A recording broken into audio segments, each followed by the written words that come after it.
अब हम अगले पोस्टुलेट्स को देखते हैं। इससे पूर्व के लेक्चर में हम लोगों ने 2 पोस्टुलेट्स देख लिए थे। अब चूंकि लेक्चर बड़ा ना हो जाए इसलिए हम क्या कर रहे हैं, पोस्टुलेट्स को 2 पार्ट में कर रहे हैं, ठीक है ना, क्योंकि एक पार्ट में करते तो फिर वो लेक्चर बहुत बड़ा हो जाता है और बड़े लेक्चर के साथ आपको समस्या क्या होती है, अपलोडिंग में दिक्कत होती है, ठीक है। तो देखिए पहले 2 हमने पढ़ लिए, तीसरा हम देखते हैं। तीसरा क्या कह रहा है, measurement of any physical quantity, किसी भौतिक राशि का मापन।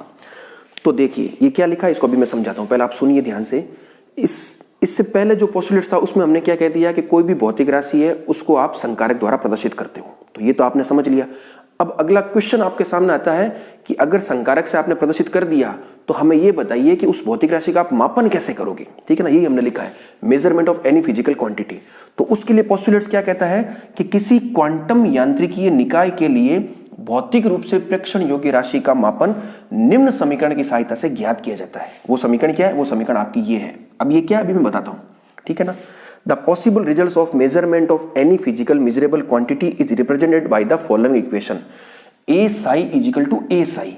यह एक प्रकार की आइगन वैल्यू इक्वेशन कहलाती है, इससे आप फैमिलियर हो, आइगन वैल्यू इक्वेशन, ठीक है ना। मैथमेटिक्स में भी आपने आइगन मान, अभिलाक्षणिक मान ये सब पढ़े, ठीक है ना।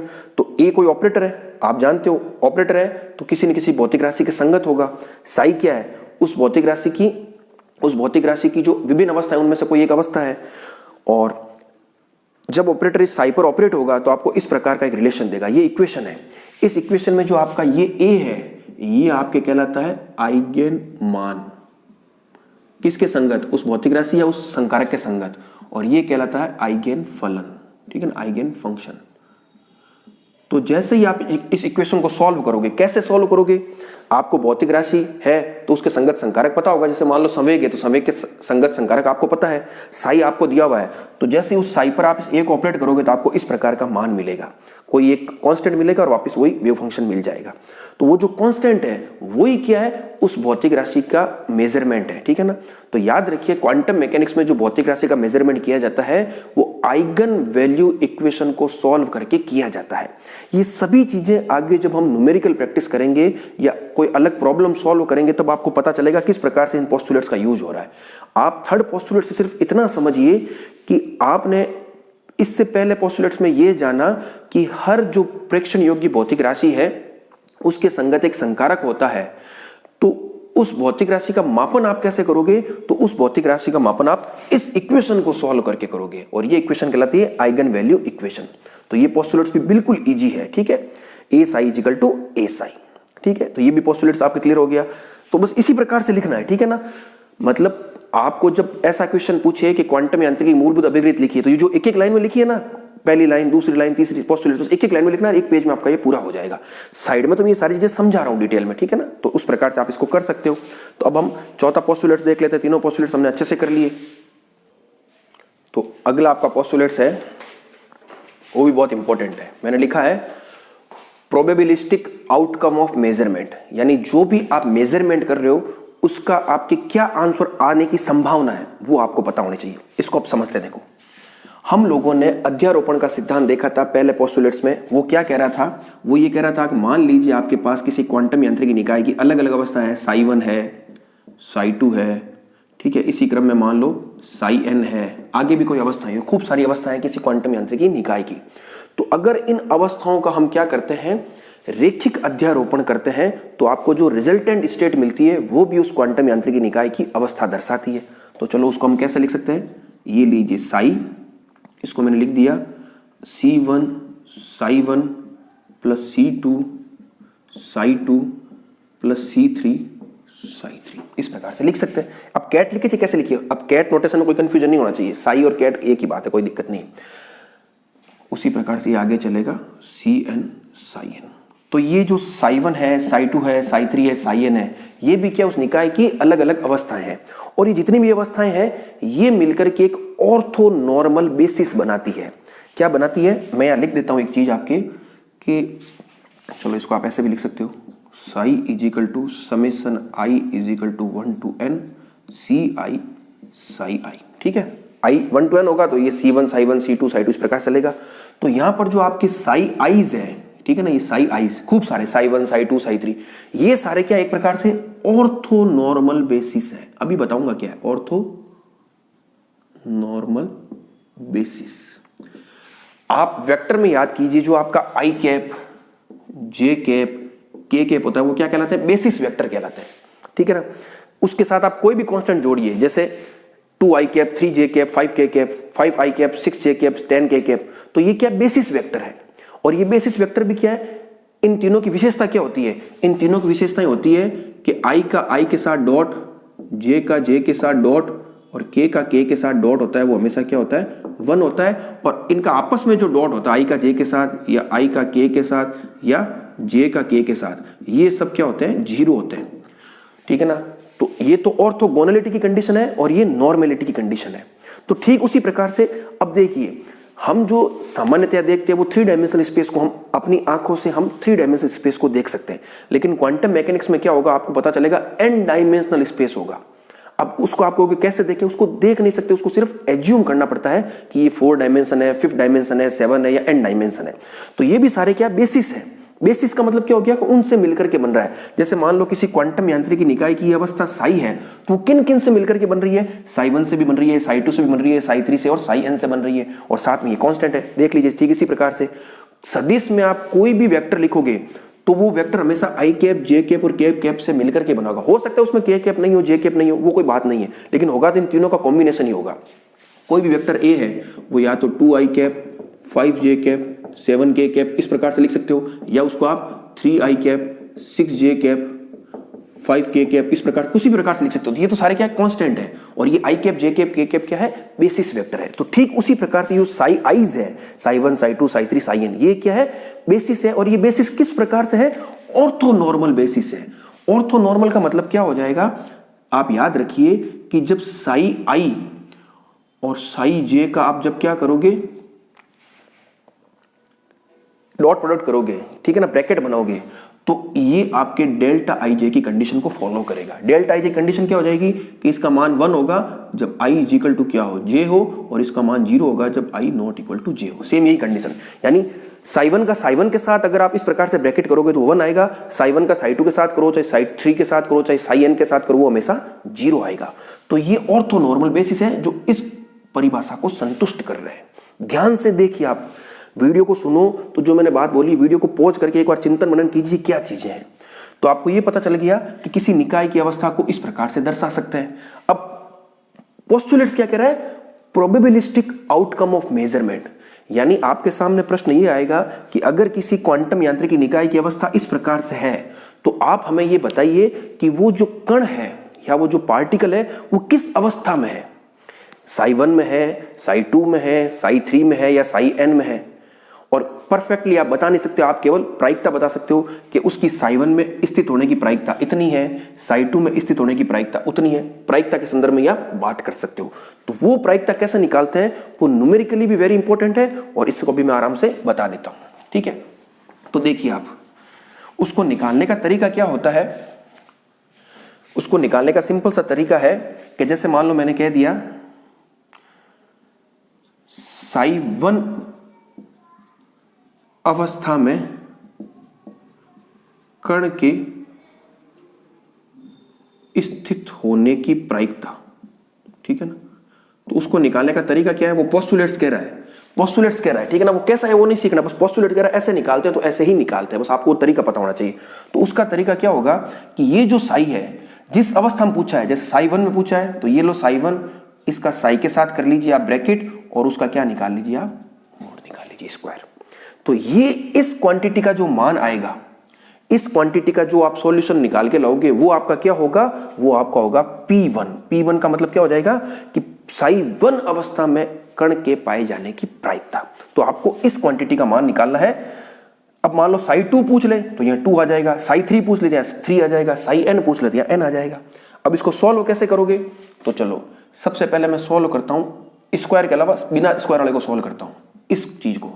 तो बस जो आप इधर साई 1 करोगे तो आपको इधर भी साई 1 करना पड़ेगा, और ये पूरा ब्रैकेट चल रहा है Sai 1 plus C2 Sai 2 plus CN Sai n, इस प्रकार से लिखेंगे। अगर इधर साई 1 है तो इधर भी साई 1 है।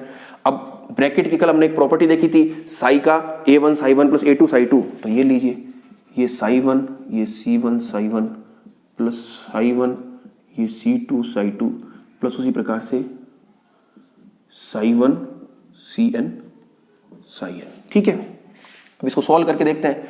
तो कॉन्स्टेंट्स कैट के साथ है तो वो एज इट इज बाहर आ जाएगा, स्टार के रूप में बाहर नहीं आएगा।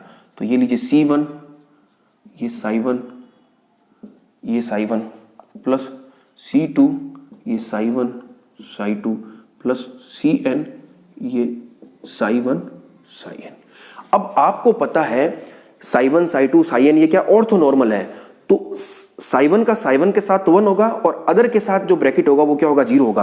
तो इस क्वांटिटी का मान तो होगा 1, इसका 0 सभी का 0। तो आंसर क्या आ जाएगा केवल, और इसका 1 हो गया तो आंसर आ गया C1। तो ये तो माना है psi1 psi का हमें स्टार चाहिए, तो स्टार क्या हो जाएगा P1 आपका हो जाएगा C1 और स्टार हमेशा मॉडुलस स्टार। तो ये तो देखो सिंपली क्या हो गया, अब यहां से आपके एक निष्कर्ष निकल गया कि C1 मोड C1 स्क्वायर क्या है, किसी कण की क्वांटम यांत्रिकी कण की निकाय की अवस्था psi1 में पाई जाने की प्रायिकता। अब ये देखिए कैट नोटेशन किस प्रकार से आपको इजी लग रहा है, ठीक है ना, क्योंकि अगर आप इसको इंटीग्रल मेथड से करते थोड़ा टिपिकल हो जाता। तो अब अगर आप किसी भी निकाय के लिए इस प्रकार से समीकरण को लिख पाने में सक्षम हो, ठीक है ना, इस प्रकार से अगर लिख पाने में सक्षम हो, ठीक है, तब आपके एकदम आसान हो जाएगा। आप इसको देख करके आप सीधा बता सकते हो। इसको देख करके सीधा कैसे बता सकते हो, आपसे पूछ लिया कि psi3 में पाई जाने की प्रायिकता क्या होगी, तो आप सीधा देखो कि psi3 के साथ कौन सा कांस्टेंट है, उसका स्क्वायर कर दो, वो उसका आंसर आ जाएगा। लेकिन यहां पर एक चीज हमें विशेष रूप से ध्यान रखनी है, जैसा मैंने नॉर्मलाइजेशन ऑफ वेव फंक्शन की जो कंडीशन बताई थी, वहां पर मैंने आपको पहले दिन स्पष्ट कर दिया था कि जब भी आप किसी प्रॉब्लम को सॉल्व करें तो सबसे पहला काम है उस साई को चेक करना है कि वो नॉर्मलाइज्ड है या नहीं। आप इस तरह से जब एक्सपांड करोगे तो सबसे पहला काम क्या चेक करोगे, नॉर्मलाइजेशन की कंडीशन। वो क्या होती है, साई का ब्रैकेट 1। इसको आपने ऐसे भी लिखा था psi star psi d2 equal to 1, दोनों एक ही चीज है, ठीक है ना। तो ये आपको चेक करनी पड़ेगी। अगर ये 1 नहीं है तो इसको 1 बनाना पड़ेगा। बनाने के लिए क्या करोगे, आप कोई ना कोई कांस्टेंट से गुणा करोगे, वो कांस्टेंट से गुणा करोगे तो उसके साथ आप इसको ऐड कर दोगे। जब ये 1 बन जाए तब आप इस प्रकार का फॉर्मूला अप्लाई कर सकते हो। अदरवाइज अगर साई नॉर्मलाइज्ड नहीं है, आप यहां लिख लीजिए लाइन, ये जो P1 आया है इसके आगे कंडीशन है इस स्थिति में साई कैसा है, नॉर्मलाइज्ड है, तभी आएगा, ठीक है ना, नॉर्मलाइज्ड है। अगर नॉर्मलाइज्ड नहीं है तब आपको इस C1 मोड स्क्वायर जो है ना, नॉर्मलाइज्ड नहीं है तब क्या करना पड़ेगा, ये मोड C1 के नीचे साई से डिवाइड करना पड़ेगा। तो बजाय आप इसके नीचे डिवाइड करो, पहले से ही साई को आप इस प्रकार से नॉर्मलाइज्ड करके काम में लो। तो देखिए इससे आपके निष्कर्ष क्या निकला, आप तो सिर्फ एक लाइन याद रखिए कि हम यह जानते हैं कि क्वांटम यांत्रिकी जो सिस्टम होता है वो अलग अलग अवस्थाओं से मिलकर के बना होता है, और इन सभी अवस्थाओं का जो रेखिक अध्यारोपण होता है वह भी उस क्वांटम यांत्रिकी निकाय की अवस्था को दर्शाता है। तो उस क्वांटम यांत्रिकी जो निकाय है या जो कण है वो किस अवस्था में स्थित होगा या किस अवस्था में उसके स्थित होने की प्रायिकता क्या होगी, उसके लिए आप इस प्रकार से चीजों को यूज कर सकते हो। सब कुछ मैंने आपको इसके अंदर बता दिया है। ऑर्थो नॉर्मल बेसिस क्या होता है, किस प्रकार से वेक्टर से आप इसको कंपेयर कर सकते हो। तो ये छोटी छोटी चीजें हैं। हो सकता है कि इस लेक्चर को सुनने के दौरान थोड़ा आपको कम समझ में आए, मुझे पूरी उम्मीद है आपको समझ में आ जाएगा अगर आप ध्यान से सुनोगे। अगर समझ में थोड़ा कम भी आए तब भी नहीं घबराना है, हम खूब सारी न्यूमेरिकल प्रैक्टिस करेंगे तब ये सारी चीजें एकदम क्रिस्टल क्लियर हो जाएगी। और ये चीजें आपके कंपटीशन एग्जाम में बहुत इंपॉर्टेंट है। जो भी स्टूडेंट्स IIT JEM या MSc एंट्रेंस के जो भी एग्जाम देने वाले हैं उनके लिए तो ये सारी टॉपिक बहुत ज्यादा इंपॉर्टेंट है। तो ये पोस्टुलेट्स भी क्लियर हो गया। अब 1-2 पोस्टुलेट्स और बचे हैं, उनको भी हम आराम से देख लेते हैं, वो भी बहुत ईजी है। अब अगला जो आपका पोस्टुलेट्स है वो कह रहा है एक्सपेक्टेशन वैल्यू या प्रत्याशा मान। ये भी बहुत इंपॉर्टेंट है। आप क्वांटम मैकेनिक्स में जो भी फिजिकल मेजरेबल क्वांटिटी होती है, भौतिक रूप से प्रेक्षण योग्य राशि होती है, उसके संगत संकारक डिफाइन करते हो। फिर उसका मान निकालने के लिए आप क्या करते हो, आइगन वैल्यूज निकालते हो।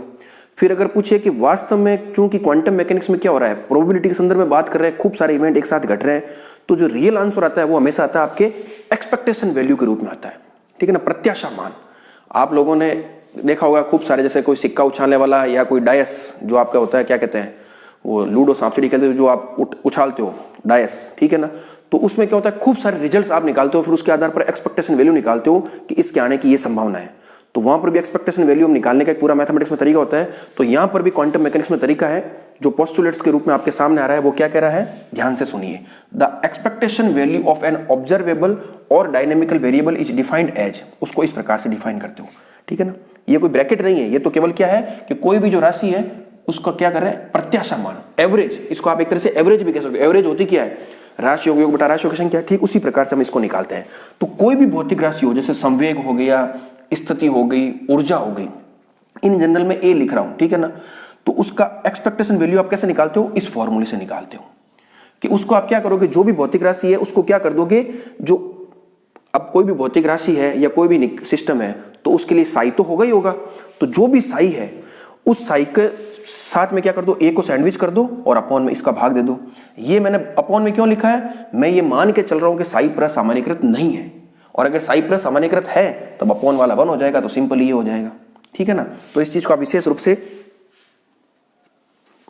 ध्यान रखिए कि एक्सपेक्टेशन वैल्यू का फॉर्मूला है, बस ये फॉर्मूला एज याद रखना है। वापस वही चीज कह रहा हूं, पोस्टुलेट्स में आपको ज्यादा दिमाग लगाने की आवश्यकता नहीं है, बस ये पोस्टुलेट्स है तो है, इनको आपको पता रखना है। अब इसका यूज कहां होगा, न्यूमेरिकल में। जैसे मान लो आपको किसी क्वेश्चन में साई दे देंगे, ठीक है, और आपसे कह देंगे कि संवेग px के लिए प्रत्याशा मान निकालिए, तो आप सिंपल सा क्या करोगे, ये लो px, ये लो साई, ये px और ये साई, इस तरह से प्रत्याशा मान निकाल दोगे। तो ये है। अब यहां पर मैं एक चीज और बता देता हूं, इसको थोड़ा साफ कर दूं, आप आराम से नोट कर लीजिएगा। इसमें थोड़ी मैथमेटिक्स भी है, उसको थोड़ा सा सीख लीजिए आप, हल्का सा, ठीक है ना। एक मिनट। और नोटेशन वाला जो मैं डिराक नोटेशन में बेसिक नोटेशन बताए थे वो सब आपको बार बार प्रैक्टिस करनी है। जैसे आपने ये लिखा इस तरह से साई ए साई, ये एक्सपेक्टेशन वैल्यू, यार मैं ये मान के चल रहा हूं साई क्या है, नॉर्मलाइज्ड है, नहीं है तो अपॉन में साई साई का भाग दे दीजिए, और सबसे अच्छा तरीका वही है, अगर नहीं है तो उसको नॉर्मलाइज्ड बना लीजिए आप। तो अब इसको अगर मैं इंटीग्रल फॉर्म में लिखना चाहूं तो कैसे लिखूंगा, आपको पता है इंटीग्रल फॉर्म में इन चीजों को आप कैसे लिखते हो, इसको आप ऐसे लिखते हो साई स्टार ए साई t2। तो कभी कभी आपको इन क्वेश्चन को इस तरीके से भी सॉल्व करना पड़ेगा, तो लिखना आना चाहिए। इस चीज को आप इंटीग्रल में ऐसे लिख सकते हो। अब ऑपरेटर का एक तरीका होता है, अभी ऑपरेटर वाला हमारा टॉपिक नहीं आया है, इसके जस्ट अगला टॉपिक ऑपरेटर आएगा, तो ऑपरेटर को कैसे आप यूज करते हो वो पता होना चाहिए, ठीक है ना, वो मैं वहां समझाऊंगा। ये ए जो है वो साई पर किस प्रकार से ऑपरेट होगा वो तरीका होना चाहिए, वो तरीका आप वहां के सीख सकते हो। लेकिन फिलहाल मैं आपको ये बता रहा हूं कि इसको आप इस प्रकार से भी लिख सकते हो। जैसे आपके साई साई है तो इसको आप कैसे लिखते हो, साई स्टार साई t2, ठीक है ना, बिल्कुल सिंपल है। ये चीजें आपको सीखनी पड़ेगी, ठीक है ना, और बहुत इजी है, बस थोड़ा सा ध्यान लगा के आप सुनिए।